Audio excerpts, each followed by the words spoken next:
According to Lalita Sahasranam, the 10 avatars of Lord Vishnu were created by Devi herself from the tip of her fingernails.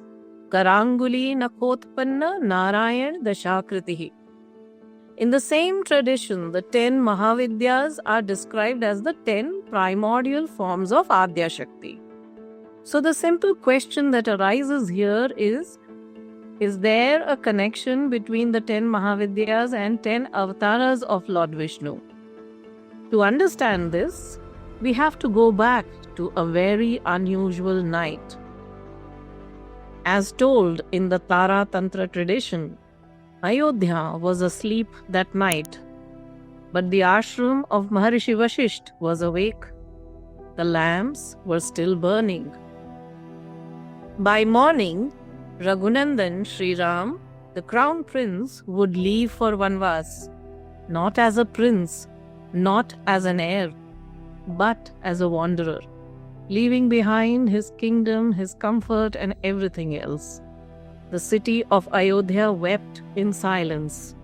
Yet Sri Ram walked with steady steps.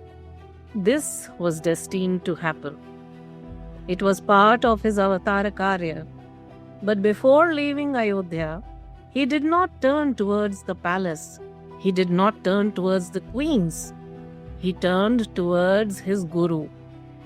So Sri Ram arrived at the ashram of Maharishi Vashisht all alone, no attendants, no royal symbols. He set his bow aside, removed his sandals, and stood before Maharishi Vashisht like a child.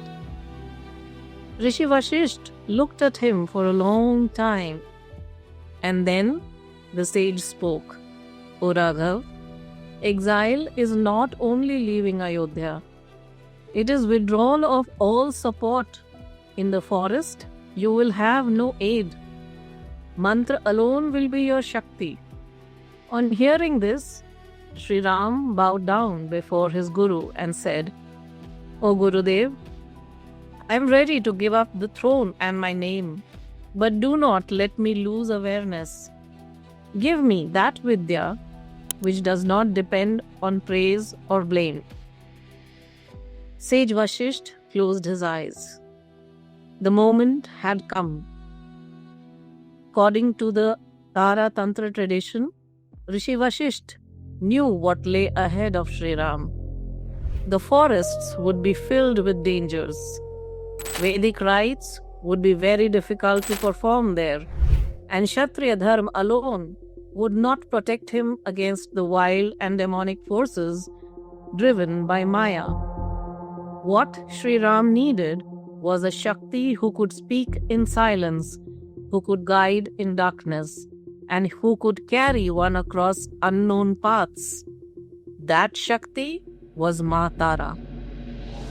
Maharishi Vashisht said, O Ram, Gayatri illumines the intellect, but the forest is uncertain and dangerous. There, only she who ferries across can guide you. Therefore, I give you Tara Vidya. Sage Vashisht did not initiate Sri Ram in a ceremonial hall. Instead, he led him to a quiet grove by the river. He seated Sri Ram on Kushagras facing north. Placing his hand on Sri Ram's throat, the sage said, This is the gateway of sound. Guard it. Then, leaning close, he whispered the Tara mantra, not loudly, not ceremonially, but as breath merging with breath. The Tantra tradition says, Mantram na shabdena diyate, shabdam jnanena bodhayet. The mantra was not given as words to be repeated. It was given as knowledge, as a vidya. As the mantra entered him, Sri Ram felt awareness awaken within him. All doubts dissolved into that alertness, and silence thickened into the presence of Divine Mother. He did not merely learn Tara Vidya, he remembered her and surrendered to her in that silent presence, and grace descended. Sage Vashisht did not end the Diksha there. Before Sri Ram's departure, he trained him how to walk without disturbing the forest, how to speak only when speech is necessary, how to draw the bow as if drawing a mantra, and how to release action without leaving any karmic residue. Before dawn, Maharishi Vashisht said, "O Ram, you live as a prince in exile, but you will walk as a silent sadhak." Maharishi Vashisht then blessed him, not by words, but by silence and grace of a guru. When Sri Ram entered Dandakaranya with Mata Sita and Lakshman, the forest listened. And because he carried Tara Vidya, the forest, known to devour everyone, did not devour him. The first lesson came when they were choosing a place for their hermitage. Many places looked perfect, clean water, shade, fertile ground. Yet Sri Ram would stand quietly, sense the space, and then move on. Once Lakshman asked, "Bhaiya, this place looks so good. Why are we leaving?" Sri Ram replied softly, "It looks peaceful, but this place does not feel settled. Something here is uneasy." Matara guided him to places that were safe and quiet. When Rakshasas approached, Sri Ram never rushed. He would pause, close his eyes for a moment, and remember Matara. He would draw the Kodand slowly, waiting for the inner signal to settle. Only then would the arrow leave. Tantra explains this clearly. An arrow released before inner clarity binds the one who strikes. An arrow released after clarity liberates both. And so, many beings slain by Sri Ram in the forests were not condemned. They were liberated. They were released. Their suffering ended, and they attained moksha. And so, when Surpanakha approached, a similar thing happened. She did not come as a demoness. She came as a distorted desire. And Matara did not instruct Sri Ram to strike. She instructed him to speak carefully and mindfully. His words were precise, clear, non-enticing, and without any disrespect. Although he knew she was a demoness in the garb of a beautiful woman, it was Lakshman's action, not Sri Ram's speech, that triggered her anger, and thereafter the abduction of Mata Sita by Ravan to avenge her. On the day the golden deer appeared, Matara withdrew all sounds. Birds were silent, winds hesitated, and Sri Ram's Kodand felt heavier than normal. He sensed disturbance and some sort of danger, but he allowed the Leela to unfold. Why? Because Matara teaches not to avoid the prarabdha, but to cross over while facing the consequences. She guided him not to stop the event, but to survive what followed without collapsing. In his grief, Sri Ram did not curse the forest. He did not blame fate.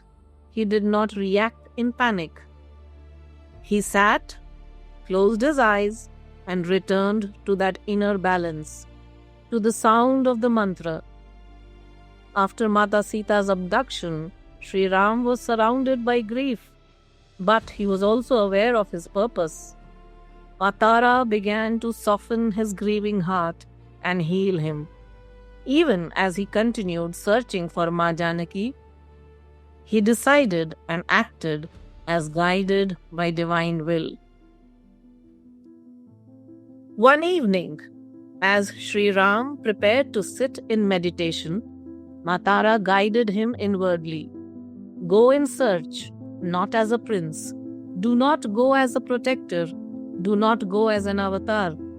Go as the one who has absolutely nothing to offer, and she emptied him. Before reaching Shabri's hermitage, Sri Ram stopped near a rocky cave. He sat for a long time with an empty heart and a steady mind. Shabri was not an ordinary devotee. She was the disciple of Rishi Matang, who lived on the slopes of Rishimukh Parvat. Before leaving his body, Rishi Matang had told her that Sri Ram, the son of King Dashrath, would come to the ashram while wandering in the forest. He instructed her to remain there, purified by devotion, and when she would see him, her life would be fulfilled. When Sri Ram finally arrived with Lakshman, she recognized him instantly, not by appearance, but by an inner clarity born out of devotion. Such a being cannot be approached by the one who carries any kind of personal agenda or identity, and therefore Ma Tara guided Sri Ram to approach Shabri with a childlike simplicity and unconditional acceptance. When Sri Ram reached Shabri's hermitage, he did not announce who he was. He did not search. Shabri looked up and recognized that silence. She did not see a prince. She did not see a seeker. She saw a heart emptied by the forest. Tantra records that Shabri does not bow to a form. She bows to the one who no longer stands as ego or worldly title. All she saw was her Prabhu, Sri Ram. And after receiving his blessings, Shabri directed Sri Ram towards Kishkinda, the kingdom of the Vanaras, where he would find direction and clue about Ma Janaki. Until Kishkinda, Ma Tara walked ahead of Sri Ram. In Dandakaranya, she warned him of all the lurking dangers. Before meeting Shabri, she emptied him completely. After Ma Sita's abduction, she steadied his grief and came as healing. But Kishkinda was different. It was not a forest. It was a society without dharma. And in the next episode, we will see how Ma Tara guides and protects Sri Ram to confront Ravan. Om Shri Matre Namaha.